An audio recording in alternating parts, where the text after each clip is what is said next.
Hello भावी शिक्षक साथियों, आज हम करेंगे सीटेट टीवीएस के लिए एनसीईआरटी पर आधारित 25 सबसे महत्वपूर्ण क्वेश्चंस। ये 25 सवाल आपके कम से कम 5 से 6 नंबर सीधे पक्के करने वाले हैं। तो शुरू करते हैं आज की 25 क्वेश्चंस। देखें क्वेश्चन नंबर 1, भारत के किस राज्य में चेराओ नृत्य किया जाता है? Option A Assam, option B Mizoram, option C Meghalaya, option D Jharkhand. तो देखें इसका आंसर होगा ऑप्शन बी मिजोरम। मिजोरम में यह फसल कटने के उपलक्ष्य में मनाया जाता है। क्वेश्चन 2, कुडुक कहाँ के लोगों की बोलचाल की भाषा है? Option A Assam, option B Arunachal Pradesh, option C Jharkhand, option D Mizoram. तो देखें जो कुडुक है वह भाषा है झारखंड की। कहाँ की है? झारखंड की। यह किस जनजाति के लोगों की है? तो यह उराव जनजाति के लोगों की भाषा है। क्वेश्चन नंबर 3, खेजड़ी वृक्ष के बारे में सही कथनों को चुनिए। पहला कथन, यह वृक्ष मुख्यतः मरुस्थलीय क्षेत्रों में पाया जाता है। हाँ, यह सही बात है। सेकंड, इसे अधिक जल की आवश्यकता नहीं होती है। हाँ, यह बात भी सही है। रेगिस्तान में है, मरुस्थलीय क्षेत्र में है तो पानी की आवश्यकता कम ही होगी। 3, इसकी छाल का उपयोग दवा बनाने के लिए किया जाता है और इसकी लकड़ी में कीड़ा नहीं लगता है। तो ये बात भी सही है। ऑप्शन 4, इसकी फलियों की सब्जी बनाई जाती है। तो यह भी सही है। तो देखिए यहाँ पर चारों पॉइंट सही हैं। तो आपका आंसर होगा option D is the correct answer.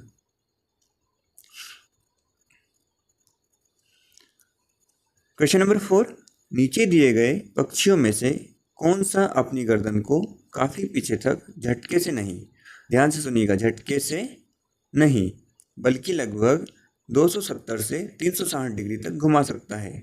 Option A मैना, ऑप्शन बी उल्लू, ऑप्शन सी कौवा, डी कोयल। तो देखें 270 से 360 डिग्री तक जो घुमाता है वो आपका उल्लू होगा, है ना। तो आंसर होगा आपका ऑप्शन बी करेक्ट। बट अगर यहाँ पर झटके से हो जाता तो झटके से कौन घुमाता और आगे पीछे पूछता तो आपका होता मैना। क्या? आगे पीछे, आगे पीछे और झटके से। ठीक है, ध्यान रखिएगा। ये कौन करेगा? मैना। क्वेश्चन 5, रेगिस्तानी ओक, डेजर्ट ओक नाम का एक पेड़ है जो पाया जाता है। ऑप्शन ए राजस्थान के रेगिस्तानों में। तो देखिए राजस्थान के रेगिस्तानों में कौन सा पेड़ होता है? खेजड़ी। संयुक्त अरब अमीरात में देखते हैं। ऑप्शन सी ऑस्ट्रेलिया में, ऑप्शन डी अफगानिस्तान में। तो ये पाया जाता है आपका ऑस्ट्रेलिया में। तो option C is correct answer. Question number 6, हाथियों के झुंड के विषय में सही कथन चुनिए। पहला कथन है, हाथियों के झुंड में केवल हथिनियाँ और 14 से 15 वर्ष के बच्चे ही रहते हैं। हाँ, यह कथन सही है। झुंड की सबसे बुजुर्ग हथिनी ही पूरे झुंड की नेता होती है। तो हाँ, यह कथन भी सही है। थर्ड, एक झुंड में किसी एक ही परिवार के सदस्य होते हैं। नहीं, ऐसा नहीं है। यहाँ पर अलग अलग सदस्य भी हो सकते हैं। ऑप्शन ए 1 और 2, ऑप्शन बी 2 और 3, ऑप्शन सी 1 और 3, ऑप्शन डी उपरोक्त सभी। तो देखिए यहाँ पर अधिकतर लोग यहाँ पर क्या करते हैं? डी लगा देते हैं। उन्हें लगता है कि एक ही परिवार के सदस्य होते हैं, लेकिन ऐसा नहीं है। यहाँ पर क्या होगा आपका आंसर? Option A. क्या होगा? Option A is the correct answer. Question number 7, घटपर्णी पौधा नेपेंथिस के विषय में कौन सा कथन सत्य है? ऑप्शन ए, यह केवल भारत में नहीं पाया जाता है। ये कन्फ्यूज्ड वाला है। यह कीड़े मकोड़ों, मेंढकों, चूहों को चालाकी से फंसाकर खा जाता है। देखते हैं। ऑप्शन सी, यह केवल कीड़ों को आकर्षित करने के लिए मधुर आवाज़ें निकालता है। मधुर आवाज़ें देखते हैं। यह केवल रेतीली मिट्टी में उगता है। ये भी देखते हैं। तो देखें, यह केवल भारत में पाया जाता है, यह स्टेटमेंट गलत है, क्योंकि ये मेघालय, भारत में भी मेघालय में होता है। इसके अलावा इंडोनेशिया और ऑस्ट्रेलिया में भी होता है एनसीईआरटी के अकॉर्डिंग। यह कीड़े मकोड़ों, मेंढकों और चूहों को चालाकी से फंसाकर खा जाता है। हाँ, ये बात तो सही है, आगे की स्टेटमेंट देखते हैं। यह केवल कीड़ों को आकर्षित करने के लिए मधुर आवाज़ें निकालता है। तो यह स्टेटमेंट गलत है। यह आवाज़ें नहीं निकालता है, यह एक विशेष तरह की खुशबू छोड़ता है। यह केवल रेतीली मिट्टी में उगता है, तो यह स्टेटमेंट भी गलत है। तो आपका आंसर होगा option B is the correct answer. Question number 8, घरों की नीचे दी गई विशिष्टताओं पर विचार कीजिए। पहला स्टेटमेंट, निचली मंजिल में कोई खिड़की नहीं होती है। कथन 2, पेड़ के तनों की लकड़ी से बनी ढालू छतें। कथन 3, पत्थरों के खंभों पर। कथन 3, पत्थर के खंभों पर जमीन से लगभग 10 से 12 फीट ऊंचे बने घर। कथन 4, पत्थर, गारा और चूने से बनी मोटी दीवारें और लकड़ी के फर्श। लद्दाख के घरों में ऊपर दी गई कौन सी विशेषताएं पाई जा सकती है। तो देखिए, आपको ये लद्दाख जो है उसके बेस पर आपको देखना है कि घरों की विशेषताएं कैसी होती है लद्दाख में। तो देखिए, निचली मंजिल में कोई खिड़की नहीं होती है, ये बात सही है।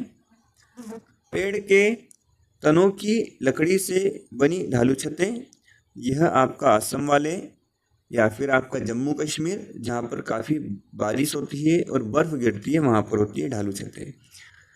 कथन 3, पत्थर के खंभों पर जमीन से लगभग 10 से 12 फीट ऊंचे बने घर। तो यह भी स्टेटमेंट गलत हो जाएगा, क्योंकि यह आपका असम बाढ़ वाले क्षेत्रों के लिए है। तो देखें, सेकंड और थर्ड स्टेटमेंट आपका गलत हो रहा है। फोर्थ, पत्थर, गारा और चूने से बनी मोटी दीवारें और लकड़ी के फर्श लद्दाख के घरों में ऊपर दी गई कौन सी विशेषताएं पाई जा सकती हैं। तो इसमें आएगा स्टेटमेंट 1, स्टेटमेंट 4। तो आपका आंसर होगा option D is the correct answer. Question 9, Madhubani चित्रकला के बारे में सही कथन चुनिए।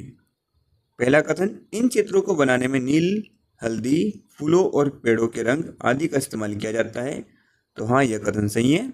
सारी प्राकृतिक चीज़ों का उपयोग करते हैं नील, हल्दी, फूलों और पेड़ों के रंगों के लिए। कथन 2, चित्रों में इंसान, जानवर, पेड़, फूल, पक्षी, मछलियाँ आदि दिखाए जाते हैं। हाँ, यह स्टेटमेंट भी सही है। यह लोक चित्रकला बहुत पुरानी है और इसका नाम मधुबनी नामक स्थान के नाम पर पड़ा है। तो यह बात भी सही है। अब कथन 4, मधुबनी राजस्थान का एक अति प्रसिद्ध जिला है। तो यह स्टेटमेंट गलत है, क्योंकि मधुबनी बिहार का एक बहुत प्रसिद्ध जिला है। तो देखिए, आपका कथन नंबर 4 को छोड़ के कथन 1, 2, 3 आपके क्या है, सही है। तो आंसर होगा ऑप्शन ए, कथन 1, 2, 3 सही है। क्वेश्चन नंबर 10, निम्नलिखित में से कौन सा जम्मू और कश्मीर के पड़ोसी राज्य केंद्र शासित प्रदेश है। कौन सा राज्य है या फिर केंद्र शासित प्रदेश कौन सा है वो बताना है। ऑप्शन है उत्तराखंड, राजस्थान, बी हिमाचल प्रदेश लद्दाख, सी हिमाचल प्रदेश पंजाब, डी हिमाचल प्रदेश और उत्तर प्रदेश। तो देखिए, यहाँ पर आएगा आपका हिमाचल प्रदेश और पंजाब आपका करेक्ट आंसर रहेगा। क्वेश्चन नंबर 11, कांसा दो धातुओं का मिश्रण है। ये दो धातुएं कौन सी है। ए तांबा और जस्ता, बी तांबा और टीन, सी तांबा और लोहा। तो इसका आंसर होगा कॉपर और टीन, ऑप्शन बी। अल बिरूनी किस देश से भारत आया था। अफगानिस्तान से, उज्बेकिस्तान से, ओमान से या बांग्लादेश से। तो आंसर होगा उज्बेकिस्तान से, आंसर इज बी। अब आप लोग अल बिरूनी ने किस पुस्तक में भारत का जिक्र किया है उसका नाम कमेंट्स में लिखेंगे। क्वेश्चन नंबर 13, तरुण भारत संघ TBS नामक समूह संबंधित है। ऑप्शन ए विशेष रूप से सक्षम बच्चों को सिखाने में, ऑप्शन बी पुरानी झीलें, तालाब पुनर्निर्मित करने में, ऑप्शन सी स्कूलों में पका हुआ गर्म खाना उपलब्ध कराने में, ऑप्शन डी आर्थिक रूप से कमज़ोर बच्चों की मदद करने में। तो यहाँ पर जो आंसर होगा आपका ऑप्शन बी होगा। जो तरुण भारत संघ है यह पुरानी झीलें, तालाब को पुनर्निर्मित और उन्हें जिंदा करने का काम करती है। इसके जो प्रणेता है, इसके लिए जिन्होंने काम किया, उनका नाम है राजेंद्र सिंह, जिन्हें वाटरमैन ऑफ इंडिया कहते हैं। राजेंद्र सिंह, इन्हें क्या कहते हैं? Waterman of India. Question number 14, नीचे दिए गए किस राज्य में कान्हा किसली राष्ट्रीय उद्यान स्थित है? Option A Uttar Pradesh, option B Madhya Pradesh, option C Gujarat, option D Uttarakhand. तो इसका आंसर होगा Madhya Pradesh, option B. Question number 15, मच्छरों द्वारा फैलने वाले रोगों का समुच्चय कौन सा है? ऑप्शन ए डेंगू, हाँ डेंगू मच्छरों से होता है। मलेरिया मच्छर से होता है। चिकनगुनिया मच्छर से होता है। म्यादी बुखार मच्छर के काटने से नहीं होता है। हैजा मच्छर के काटने से नहीं होता है। चिकनगुनिया होता है। मलेरिया मच्छर के काटने से होता है। डेंगू मच्छर के काटने से होता है। HIV एड्स मच्छर के काटने से नहीं होता है। मलेरिया अगेन होगा, बट हैजा और टाइफाइड अगेन मच्छर के काटने से नहीं होगा। तो यहाँ पर आपका आंसर होगा option A, dengue, malaria and chikungunya. Option A is correct answer. मियादी बुखार और हैजा किससे होता है और टाइफाइड किससे होता है? तो मियादी बुखार, हैजा और टाइफाइड आपका होगा दूषित भोजन से और पानी से, और HIV एड्स आपको होगा STD से। क्वेश्चन नंबर 16, नीचे दिया गया कौन सा एक समूह जड़ों का है? ऑप्शन ए आलू, अदरक, गाजर। तो देखिए आलू आपका क्या होता है? एक जड़ होती है। गाजर, चुकंदर और मूली देखते हैं। शकरकंदी, मूली, हल्दी। देखें यहाँ पर जो हल्दी है वह भी एक तना होता है, ठीक है। गाजर, हल्दी, अदरक। तो देखिए अगेन हल्दी ध्यान रखिए, हल्दी क्या है? तना है। तो इस बेस पर देखिए तो आपका आंसर होगा ऑप्शन नंबर बी, गाजर, चुकंदर एंड मूली। क्वेश्चन नंबर 17, निम्नलिखित में से किसे क्रोटन पौधों के संबंध में सही माना जाता है? ऑप्शन ए, यह नाइट्रोजन की कमी पूरी करने के लिए कीड़े खाता है। ऑप्शन बी, यह मिट्टी की दशा सूखापन बताने वाला सूचक पौधा है। ऑप्शन सी, यह केवल मिट्टी में उगने वाला जलीय पौधा है। ऑप्शन डी, इसकी पत्तियां हमेशा हरी और गोल होती है।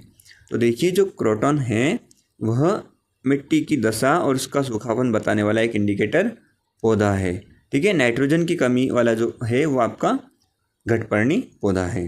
क्वेश्चन नंबर 18, निम्नलिखित में से कौन सा सुमेलित नहीं है? राज्य और वहाँ का मुख्य भोजन। देखिए गोवा, नारियल के तेल में बनी हुई समुद्री मछली, हाँ ये सही है। जम्मू कश्मीर, सरसों के तेल में बनी मछली, ये बात भी सही है। केरल, उबला हुआ टेपियोका नारियल की कड़ी के साथ, यह भी सही है। गुजरात, भटूरे और छोले, नहीं भटूरे और छोले आपका पंजाब का भोजन है। ये कहाँ का भोजन है? पंजाब का। गुजरात का क्या है? तो गुजरात का आपका ढोकले और चटनी या फाफड़ा। क्वेश्चन नंबर 19, स्लोथ के विषय में निम्नलिखित कथनों में से कौन सा सही है? ऑप्शन ए, स्लोथ लगभग 20 घंटे सोता है और चिंपांजी जैसा दिखता है। देखते हैं। बी, स्लोथ लगभग 17 घंटे पेड़ों से उल्टे लटक कर सोता है और भालू जैसा दिखता है। देखते हैं। यह जिस पेड़ पर रहता है उसकी छाल खाता है और इसकी आयु 80 वर्ष होती है। यह एक बिल्ली प्रजाति का जीव है। तो देखिए यह एक बिल्ली प्रजाति का जीव नहीं है। यह जिस पेड़ पर रहता है उसकी छाल खाता है, ठीक है, होता है, हो सकता है, बट इसकी उम्र 80 वर्ष नहीं होती है। यह स्टेटमेंट गलत हो जाएगा। स्लोथ लगभग 20 घंटे सोता है और चिंपांजी जैसा दिखता है, तो यह स्टेटमेंट भी आपका गलत है। आपका ऑप्शन होगा बी सही आंसर। स्लोथ लगभग 17 घंटे पेड़ों से उल्टे लटक कर सोता है और भालू जैसा दिखता है। तो option B is the correct answer. Question number 20, anaemia रक्त अल्पता रोग किसकी कमी के कारण होता है और इसके उपचार के लिए क्या खाना चाहिए?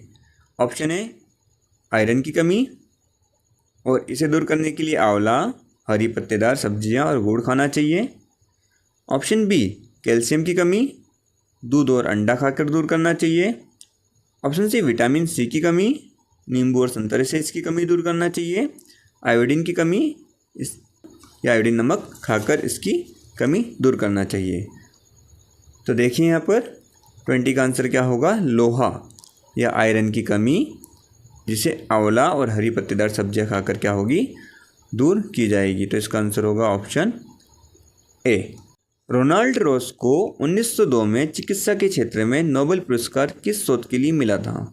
ऑप्शन ए चिकनगुनिया वायरस की खोज के लिए, ऑप्शन बी डेंगू के मच्छर की खोज के लिए, ऑप्शन सी मलेरिया मादा एनोफ्लीज मच्छर से फैलता है यह सिद्ध करने के लिए, या पीलिया के कारणों का पता लगाने के लिए। तो जो रोनाल्ड रॉस है उन्होंने मलेरिया का जो मादा मच्छर है एनोफ्लीज उसके लिए उन्हें नोबेल पुरस्कार दिया गया था। क्वेश्चन नंबर 22, बिहार के लोगों के लिए मधुमक्खी पालन शुरू करने की सबसे अच्छी अवधि कौन सी है? अप्रैल से जून, जुलाई से सितंबर, अक्टूबर से दिसंबर या जनवरी से मार्च? तो सबसे सही जो अवधि होगी वो होगी अक्टूबर से दिसंबर। क्यों? क्योंकि इस टाइम पर मधुमक्खियों का प्रजनन का समय होता है। क्वेश्चन नंबर 23, भारत के किस क्षेत्र में स्थानांतरित कृषि झूम खेती की जाती है? ऑप्शन ए उत्तर पूर्वी क्षेत्र, दक्षिण पश्चिमी क्षेत्र, उत्तर पश्चिमी क्षेत्र और दक्षिण पूर्वी क्षेत्र। इसका आंसर होगा उत्तर पूर्वी क्षेत्र। विशेषकर मिजोरम और उसके आसपास के जो पहाड़ी क्षेत्र है वहाँ पर यह खेती की जाती है। क्वेश्चन नंबर 24, अमृत सागर डेड सी क्या है? एक ऐसा सागर जिसका पानी स्थिर रहता है। देखते हैं, ऐसा सागर जो सभी महासागरों व सागरों से ज़्यादा नमकीन है। हाँ, यह बात सही है। ऐसा सागर जिसमें खतरनाक लहरें उठती है, ऐसा गलत है यह स्टेटमेंट भी आपका गलत हो रहा है। ऐसा सागर जिसमें कोई जीव जीवित नहीं रह सकता क्योंकि इसका तापमान बहुत कम है, यह स्टेटमेंट भी गलत है। मृत सागर वास्तव में एक ऐसा सागर है जो सारे महासागरों और सागरों से सबसे ज़्यादा नमकीन है। तो आंसर होगा आपका ऑप्शन बी। यहाँ पर लगभग 1 लीटर पानी में 300 ग्राम के आसपास नमक पाया जाता है। क्वेश्चन नंबर 25, चंगपा जनजाति के बारे में कौन सा कथन सत्य है? ऑप्शन ए यह लद्दाख के पहाड़ी क्षेत्रों में रहने वाली एक घुमंतु जनजाति है। यह स्टेटमेंट सही है। ये लोग जिन टेंटों में रहते हैं उन्हें रेबो कहा जाता है। यह स्टेटमेंट भी सही है। इनकी बकरियों से ही प्रसिद्ध पश्मीना ऊन प्राप्त होती है। यह स्टेटमेंट भी सही है। तो आपका आंसर होगा ऑप्शन डी, उपरोक्त सभी। तो D is the correct answer. अब साथियों अगला जो भाग होगा वह शिक्षा शास्त्र पर आधारित होगा। उसका एक क्वेश्चन देखते हैं और इस क्वेश्चन का आंसर आप सभी कमेंट बॉक्स में देंगे। धन्यवाद साथियों। आपके 25 में से कितने नंबर आए कमेंट बॉक्स में ज़रूर बताएं। साथ ही कंटिन्यू बने रहिए चैनल के साथ। हम नेक्स्ट पार्ट में ईवीएस शिक्षा शास्त्र पर आधारित कुछ क्वेश्चंस और लाएंगे। चैनल पर बने रहने के लिए बहुत बहुत धन्यवाद। चैनल को लाइक करें, सब्सक्राइब करें, शेयर करें।